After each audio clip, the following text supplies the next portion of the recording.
C'est une université qui est dédiée pour la recherche et l'innovation, à la formation et à l'entrepreneuriat. Elle s'est fixée comme objectif de former une nouvelle génération de l'élite africaine en faisant le focus principalement sur la recherche et en répondant à des problématiques pertinentes pour le continent, notamment les problématiques de sécurité alimentaire, de politique publique, de développement durable. L'université aujourd'hui compte un peu plus que 650 étudiants, avec un objectif d'atteindre les 6000 étudiants en 2025. Le campus principal, c'est celui de Ben Guerir, qui se trouve au cœur de la ville verte. Et la ville verte, c'est un écosystème qui est mis à la disposition de l'université pour le renforcement de ses capacités en termes de recherche, mais aussi pour créer un nouveau modèle d'université basé sur un système de land grant, c'est-à-dire la valorisation du territoire de la ville verte pour créer des sources de revenus pour l'université. L'université Mohamed VI Polytechnique est basée sur un modèle de learning by doing, c'est-à-dire apprendre en pratiquant. Et pour ce faire, nous avons l'avantage et le privilège de bénéficier d'un certain nombre d'équipements et d'infrastructures, notamment ce qu'on appelle les Living Labs, les laboratoires vivants. C'est une ferme expérimentale de pratiquement 100 hectares ici dans la ville de Ben Guerir. C'est un Green Energy Park de 10 hectares de plaques solaires qui sont dédiées pour la production de l'énergie électrique, mais aussi pour la recherche au niveau des énergies renouvelables. C'est également un projet d'un certain nombre de fermes expérimentales dans plusieurs pays d'Afrique, notamment en Côte d'Ivoire, mais aussi d'autres pays de l'Afrique. Comme on le sait, le sol marocain est différent du sol ivoirien, qui est différent du sol camerounais ou gabonais. Donc l'objectif, c'est de pouvoir être à proximité des citoyens et de répondre à leurs besoins, et principalement les besoins des agriculteurs au niveau du développement de solutions, de fertilisants, d'engrais adaptés aux besoins locaux. L'objectif également de l'université, c'est d'être socialement inclusive. Aujourd'hui, le choix de la ville de Ben Guerir c'est fait pour contribuer au développement régional de la région de Al-Hamna, pour créer aussi un nouveau hub pour la science, pour l'éducation, mais aussi pour être un centre d'attractivité pour des événements de haut niveau, parce qu'aujourd'hui, le Maroc a besoin d'être sur la cartographie de la science et de l'innovation à l'échelle mondiale. Nous avons organisé, en association avec l'UNESCO, un événement africain destiné à l'intelligence artificielle et à l'éthique dans l'intelligence artificielle. Nous avons accueilli également les Phosphate Days.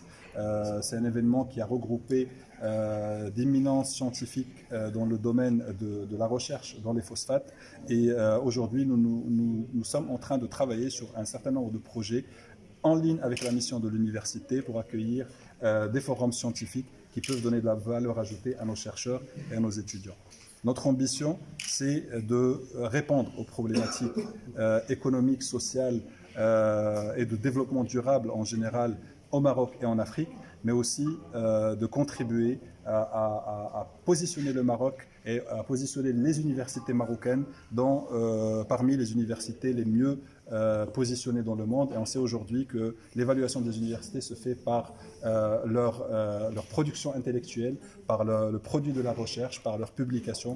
Et aujourd'hui, nous nous dotons des moyens qu'il faut, des ressources qu'il faut et des scientifiques qu'il faut pour pouvoir répondre à ce besoin. Et l'incubateur, quelles sont les principales composantes de l'incubateur? Aujourd'hui, la mission de l'université, c'est la recherche, l'innovation, la formation et l'entrepreneuriat. Et pour pouvoir boucler la boucle, et notamment au niveau de l'entrepreneuriat, nous avons lancé ce qu'on a appelé l'Entrepreneurship and Innovation Lab.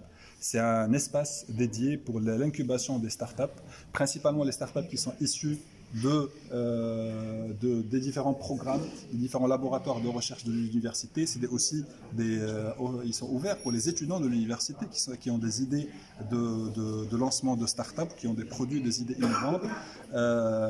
L'objectif aussi, c'est de leur offrir une plateforme d'accompagnement, de mentoring, de formation pour développer leur entreprise. C'est aussi un programme d'accélération qui va permettre d'accompagner un certain nombre d'entreprises, de start-up à l'échelle continentale et internationale également dans 3 domaines phares. Donc le mining, l'agritech et les sciences des matériaux et la nano-ingénierie, la nanotech. Le programme va démarrer dans quelques jours. avec un objectif de repérer un certain nombre d'entreprises, de start-up innovantes qui vont proposer des solutions qui soient adaptées pour l'écosystème de l'OCP en général, mais aussi pour l'écosystème industriel. Donc ils vont bénéficier d'un accompagnement, d'un coaching également, et puis pour en sélectionner quelques-unes à la fin, dans lesquelles le fonds d'investissement qui fait partie de ce programme d'incubation puisse y contribuer pour leur permettre d'accélérer leur développement et de passer d'un stade d'un MVP, c'est-à-dire un minimum viable product, à un programme, c'est-à-dire un stade d'entreprise beaucoup plus développé, à un stade de croissance d'entreprise.